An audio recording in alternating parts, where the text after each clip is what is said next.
The tautological argument is an argument around two premises with a theism-affirming conclusion. The first premises is, if the nature of reality is such that God can be described with a tautology, then God must necessarily exist.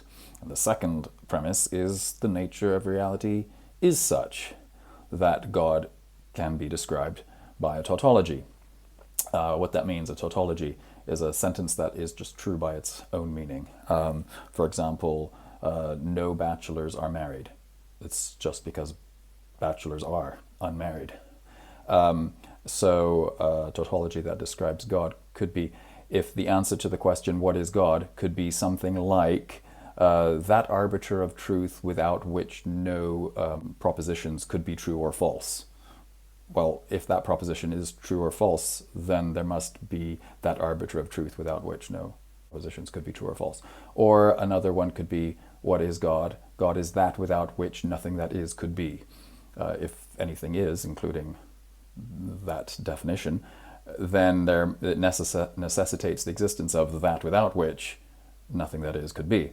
So the conclusion is, the nature of reality is such that God must necessarily exist. Now, some people accuse the ontological argument, which is a similar argument, they accuse the ontological argument of defining God into existence.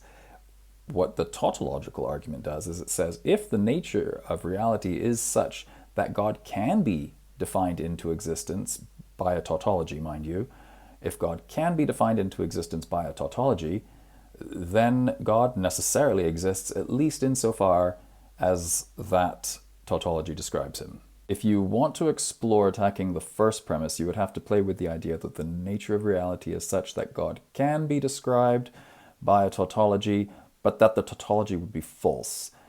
And I don't see how that would work, because the negation of a tautology is a logical contradiction. Now, it's not a knockdown argument. I mean, each of those two premises could be a whole little debate on their own.